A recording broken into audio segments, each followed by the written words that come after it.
This is Cyber Brief. One bug this week is already in CISA's known exploited vulnerabilities catalog. The other 4 are next. One of this week's 5 CVEs is listed in CISA's known exploited vulnerabilities catalog. The other 4 are high to critical severity. This is the Adobe and Cisco edition. On the list this week, Adobe and Cisco.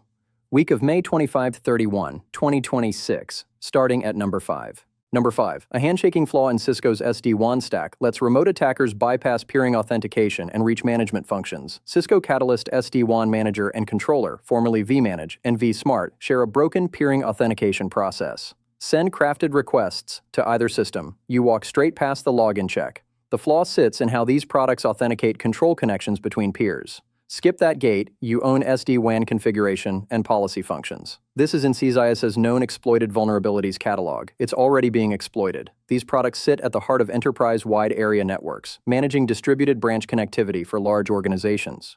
Redirect traffic, alter security policies, establish persistent access across every site the fabric manages. Patch now. Up next. Number 4. Click one malicious link in Adobe Connect's desktop app. Arbitrary code runs under your account. The app executes instructions embedded in the URL. No check happens first. Click the link, the attacker's code launches. They inherit whatever access you have. No active attacks are documented in the available facts. Adobe Connect affected versions are affected. Apply the patch Adobe released. Pick up the vendor's latest fixes and verify your inventory covers every affected product. Halfway there. Number 3. A file upload flaw in a WordPress plugin lets anyone upload a malicious PHP file and run code on the server. Affects ProSolution WP Client plugin, the patched release and below. Upload multiple files at once. Only the first file gets validated. Every file after the first skips checks entirely. Send a safe file first, then a malicious PHP file second. The server writes the PHP file to a web-accessible directory. Browse to that file. It executes. Code runs on the server. No account or login needed. No active attacks are documented in the available facts. Apply the vendor's current updates and sweep your fleet for unpatched instances. Almost at the top.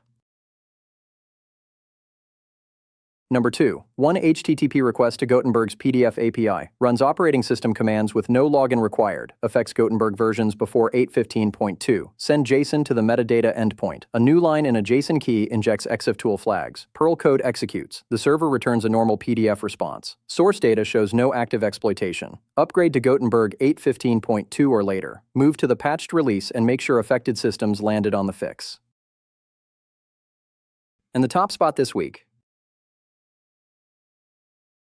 Number 1. A crafted software package uploaded to Fleet can execute arbitrary commands as root or system on any managed endpoint where an admin triggers an uninstall of the affected package. The vulnerable component is Fleet's software installer pipeline, specifically the logic that extracts metadata from uploaded packages, uses it to auto-generate uninstall scripts. Fleet supports a wide range of package formats: PKG, DEB, RPM, XE, and MSI. The flaw is an input sanitization failure. Metadata fields inside a specially crafted package are pulled directly into the generated uninstall scripts without being cleaned first. When an administrator triggers an uninstall, that script runs on managed endpoints with the highest possible privilege level, root on macOS and Linux, system on Windows. The attacker's payload rides inside the package's own metadata, so the execution happens through a completely legitimate Fleet workflow. The attack surface is any Fleet instance where administrators can upload and deploy software packages. No active exploitation is stated in the available facts. Fleet is open-source device management software used by organizations to manage fleets of employee endpoints at scale. Because the malicious execution is triggered through a normal admin workflow, uploading a package and running an uninstall, this class of flaw is particularly dangerous in environments where software packages are sourced from external or community repositories without strict vetting. Update to the patched release and verify affected deployments are running the patched release.